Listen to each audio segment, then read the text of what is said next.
So it's the third birthday of Fashionably Ill. I debated whether calling it a birthday or an anniversary, but if I called it an anniversary, then I couldn't play the New Kids on the Block Happy Birthday song. So I decided I'd call it a birthday.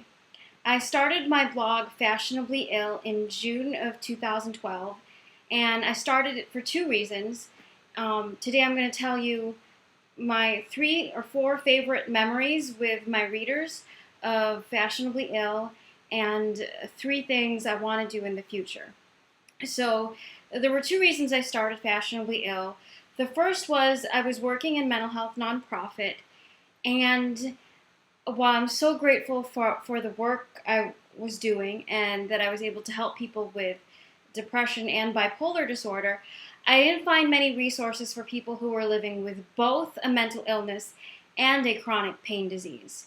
So having five diseases, the myasthenia gravis and the polycystic ovarian syndrome have caused me tremendous pain every day. And I wanted to start something for people who were in that position.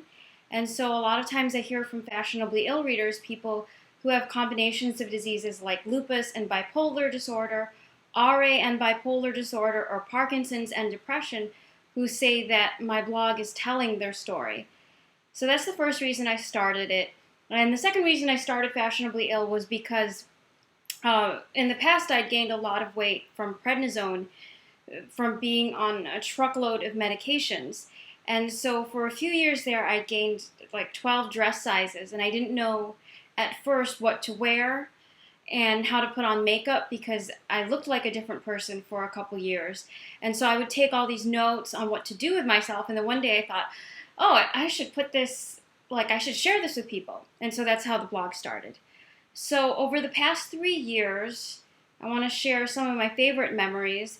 The first one was a reader of my blog named Cynthia emailed me, and she said that her daughter Lauren, who was in the hospital with myasthenia gravis and cystic fibrosis, was celebrating her birthday, and her 17th birthday, and she had spent so much of her teen years in the hospital, and she asked if I'd be willing to send cards, if the readers of the blog would like to send cards. And so I opened that up and I said, hey, could people send birthday cards to Lauren while she's in the hospital? And people were just so generous and compassionate. People sent flowers, balloons, teddy bears. I know one woman who sent flowers and balloons 2 days before she was going into surgery for endometriosis. And that's just how compassionate Fashionably Ill readers are. That was amazing to see the empathy and compassion of people from around the world, including people I'd never met before. Another one of my favorite memories was our Twilight Zone parties. So I wrote this article called 4 Ideas How to Celebrate a Holiday Alone. Because as a person with a compromised immune system and a chronic pain disease, I've spent many holidays alone. I've missed several Thanksgivings. And so one New Year's Eve, when I was in tremendous pain, like all the New Year's Eves that came before it, I was getting ready to watch the Twilight Zone. Sci-Fi has this 2-day marathon every New Year's Eve, and I thought, wouldn't it be great if nobody had to spend the holidays alone? So at the last minute on New Year's Eve of 2013, I created this event on Facebook where anybody who has the internet could join. You could watch Twilight Zone together during Sci-Fi's 48-hour marathon. And so 50 people came, and then we also had a marathon on the 4th of July, which is the other time that Sci-Fi throws a Twilight Zone marathon. And the last time we had the party, which was New Year's Eve of 2014, during the 48-hour marathon, 134 people came. 134 people came from around the world, and I learned a lot about a lot of people, and we didn't have to be alone on the holidays. And we're going to have another one of those parties coming up soon on the 4th of July. So, spending the holidays with people who were also alone for various reasons, some of them because of illness, some of them because they didn't have any family to spend the holidays with, that was really beautiful.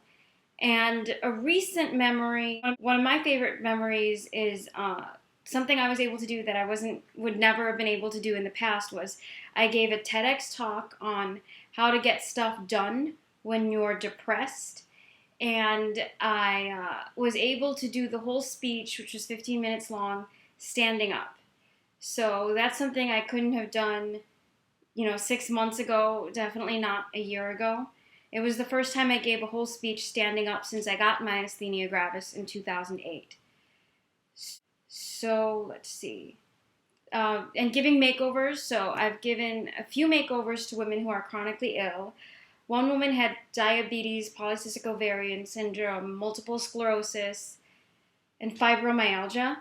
And that's always fun because sometimes, for some people, not for everybody, but when you feel good on the outside, sometimes it can help you approach the day with more confidence, even though you feel like crap. Sometimes it helps me when I look nice.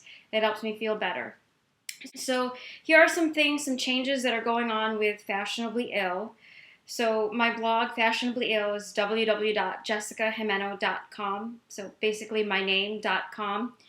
And the website is going through some changes. You may have noticed. It's like Fashionably Ill is going through puberty.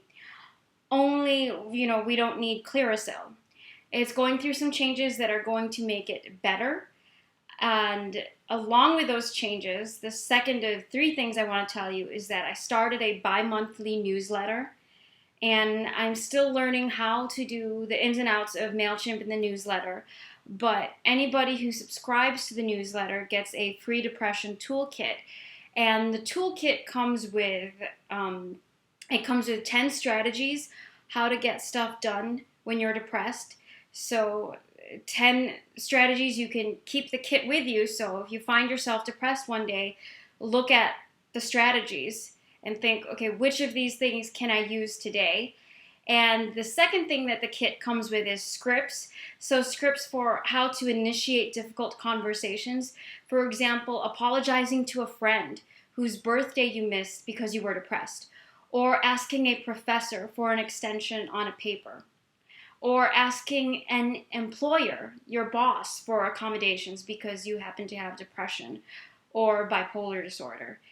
So the website being remodeled and the new newsletter, those two things are linked. That's why you'll see changes with the website. But if you go to the website, jessicajimeno.com, and you subscribe to the newsletter, you will get the free depression toolkit. I'll send you a couple emails and you'll get that. And then my third and final goal is I wrote a book before I got sick. So I got sick with the myasthenia gravis 7 years ago to help students with depression and bipolar disorder finish school. And so right now I'm taking a course on how to launch a book because most authors know how to write, but they don't know how to market. So that's what I'm doing, and I'm working hard on putting together a plan and then getting that published. So thank you so much for reading my blog and sharing it with people over the past 3 years. The most popular article by far has been 5 reasons people abandon a sick friend. And I'm going to put a link to the top 10 most popular articles of the past 3 years in the comment section. And it's going to be on the website. That's www.jessicajimeno.com. Fashionably Ill. Thanks for the past 3 years. Thanks, everyone.